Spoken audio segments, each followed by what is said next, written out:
Hello coaches and welcome to this edition of Give and Go Live. My name's David Newbury. I'm the e-learning coordinator for United Soccer Coaches and I'm joined by Director of Coaching, Ian Barker. Hello Ian, how are you? Hello David, pleasure to be here. And Ian, we have another special guest today, Sean Holmes, who's the head coach of the Roosevelt High School in Des Moines, Iowa. He's also a Region 2 Midwest coach and has had over 20 years of Division I college coaching experience with colleges such as Drake. So Sean, welcome to the presentation. Thanks very much, Dave. I'm excited to be here.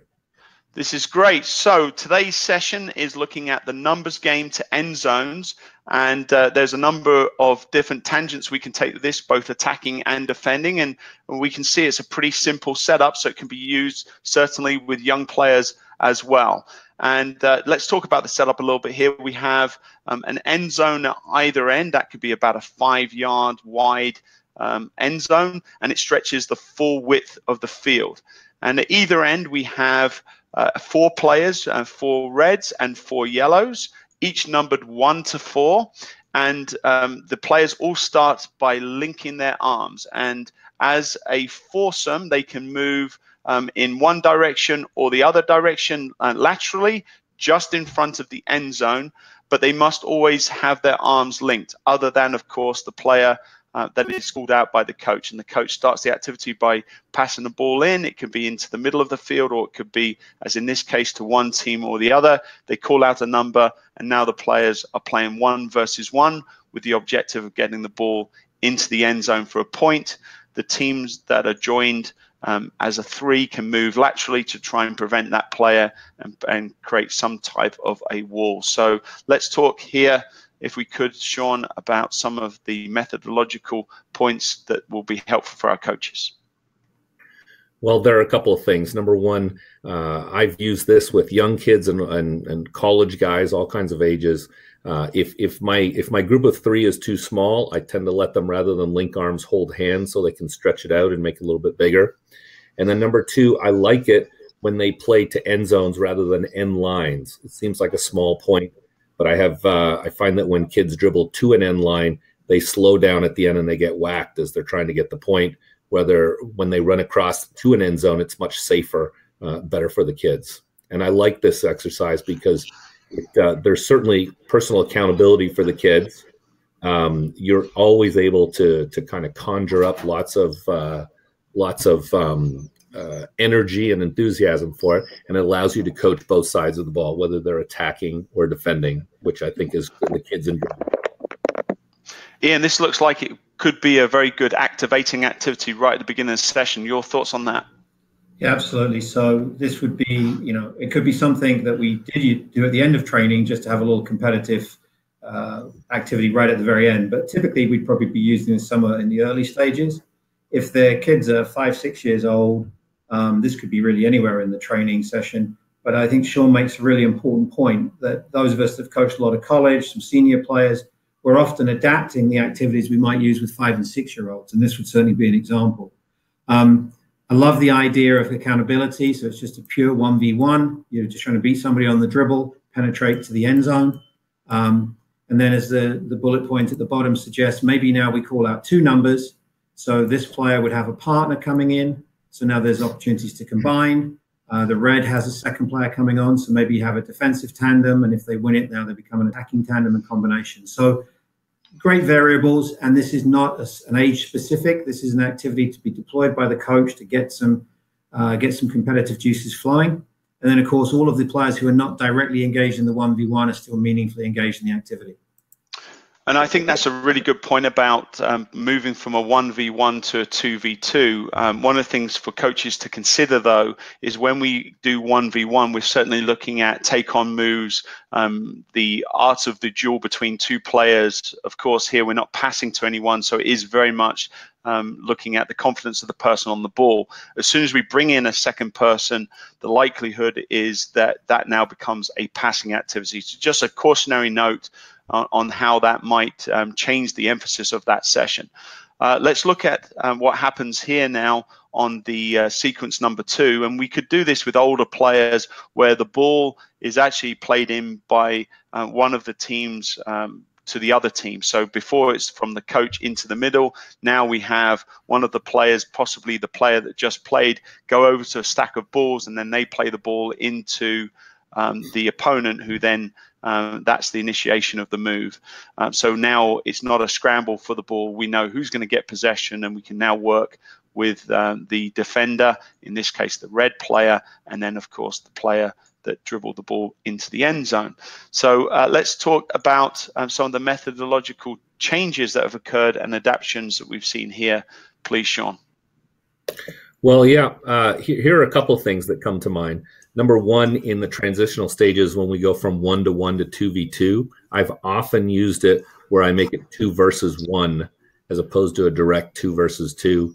We use that on days perhaps that we're encouraging combination play. And then something else I like to do is change the angles of where the ball is being served in from. So rather than just coming from the original server, we perhaps play a ball from here, or maybe we have the ball coming in from the other team. So it's like kind of representing a loss of possession in a game, a turnover. So the ball might come from the other team indirectly to those guys as well. Ian, anything else you'd like to add on this slide? Yeah, the importance of the server can't be understated. So if this server is actually an assistant coach, sometimes we serve it directly to the player, which gives them a technical challenge, or we serve it in front of them, which gives them a different technical challenge. So the type of serve, the quality of serve, where it comes from, as Sean alluded to, that's always critical. Here, I think what we looked at is we've had success with this yellow attack, but if we get the ball in quickly, now the player that was the defender can transition quickly, and maybe we ask this player to recover. So maybe we play 2 1v1s where there's elements of transition in there too. So again, manipulation of the variables, that's the key for the coach to make these activities come to life. One of the nice things about this activity, I think, to think about here, Sean, is that we should be pairing up, certainly with young players, ability of both the players so that we don't have a mismatch. Any thoughts on that in particular? Yeah, there are two things that come to mind other than the matching up of players. I think given the age, we can adjust the spaces and the distances. I'm never married to certain field sizes, and I think you can bring out different qualities in the players depending on the size of the field. And then number two, I always like to have every battle played to fruition, to the end. So sometimes you see kids play one-on-one, and the moment they lose it, they stop. And coaches think this is a successful exercise, except in the game, it doesn't stop. When you lose possession, you play till the ball goes out of bounds or you have a conclusion in the battle. I think that's important. Thank you. And then finally, on our last sequence, we have now progressed to a 2 versus 2 situation. And now we start to see, of course, the inevitable, which is a combination now between 2 players. So this has gone from a dribbling and take on activity now into a passing and possession activity. So let's talk about what we might see as we progress into this final sequence, Sean. Well, I think the 2 versus 2 gives us a lot of chances to create some tactical moments where we can talk about width, we can talk about support off the ball, and again, as I alluded to earlier, gives us a chance to encourage communication. I think a lot of times coaches get lost in coaching only X's and O's and miss the psychological and kind of emotional moments that are involved in the game. It allows, whether you're coaching the attacking team and encouraging communication, or the defending team and coaching the first and second defenders. So I think it gives us a lot of options to create a lot of very game-like situations. Thank you. And one way to develop into a 2v2 without starting with the 2v2 is to play 1v1 and allow the player that receives the ball, in this case the yellow now, to pass back to their teammates. So we encourage in a backward pass, and that then relieves some pressure and brings in, as we see here, a second attacker. So that isn't straight from the start. That is a benefit if they can make a combination. And as that happens, of course, then the other team can bring out another player. Ian, anything you'd like to add? Yeah, a couple of things came out from what Sean was saying. So what's really fun here is that this requires communication, coordination. It can actually be quite entertaining and funny as these players try to move in unison. So don't lose the fact that there's some team building, socio-emotional type opportunities going on here too. And then for those coaches who are coaching for the first time, coaching really young players, how do you split these up? Well, here's a really simple way to split them up. Tell every child to get with their best friend. And what you tend to get then is these two are best friends. So you put one in red, one in yellow. And now you've got kids that probably can compete against each other and are physically about the same type of reference point. So there's really straightforward ways, but intelligent ways to break these into teams really quickly. Obviously, if you're more experienced and you want to have all your defensive players match up against your attackers, you can do that. But sometimes just have them pair up and then split them is a really easy way to get balanced sides.